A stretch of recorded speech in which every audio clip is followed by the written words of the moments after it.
selamat sejahtera. Boleh saya masuk? Boleh. Dipersilakan. Terima kasih. Boleh bagi resume awak? Boleh. Sila perkenalkan diri anda. Terima kasih atas peluang ini. Nama saya Kitty Anak Muhammad Syamsul. Saya seorang yang berdisiplin dan bertanggungjawab dan cepat belajar. Saya berminat dengan jawatan ini kerana ikhlas lari dengan kemahiran dan minat saya. Saya mempunyai diploma dalam kejuratan atletik. Baik. Mengapa kamu berminat dengan jawatan ini? Jawatan ini sesuai dengan kemahiran saya dan memberi peluang untuk saya menimba pengalaman serta membangunkan diri secara profesional. Boleh saya tahu apa yang kamu tahu tentang syarikat kami?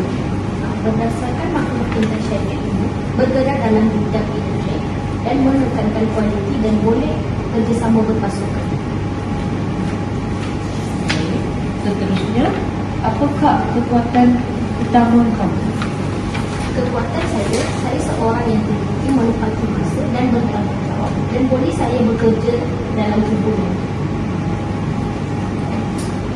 Boleh saya tahu apa kelemahan kamu? Kelemahan saya cenderung terlalu tinggi dalam membuat kerja.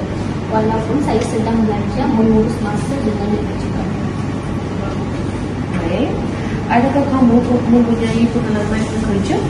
Saya tak ada pengalaman kerja, walau belum mempunyai pengalaman kerja. Sepenuh masa saya biasa melakukan tugasan mengikut masa dan bekerjasama dalam hubungan.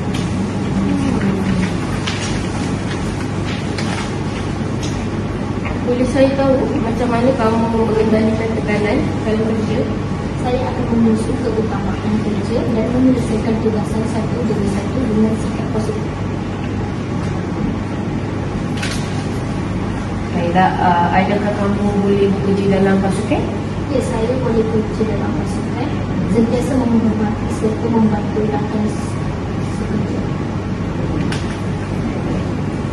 Saya nak tahu kamu melihat diri kamu dalam 5 tahun akan datang. Saya ingin menjadi pekerja yang berpengalaman. Saya boleh mampu membantu sumbangan yang paling besar untuk company syarikat yang saya kerja. Apa yang kamu boleh sumbangkan kepada syarikat kami? Saya boleh mengembangkan komitmen, disiplin dan persediaan untuk belajar perkara baru.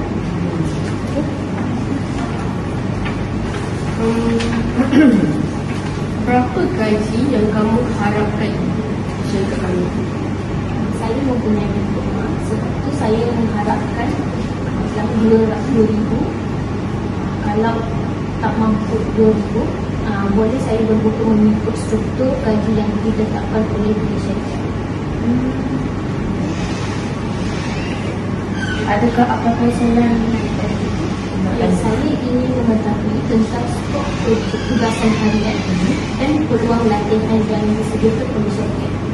Okey, untuk skop tugasan harian untuk jawatan guru teknik Ikatan Selesa ni, kamu akan bertanggungjawab mengikut skop yang ditetapkan seperti penyelenggaraan untuk tugasan guru teknik yang sesuai lah. Kamu juga perlu mematuhi prosedur keselamatan dan bekerja mengikut jadual yang ditetapkan. KNB menyediakan latihan dalaman bagi memastikan pekerja memahami prosedur kerja dan aspek keselamatan sebelum memulakan tugasan sepenuhnya. Itu. Terima kasih. Sama.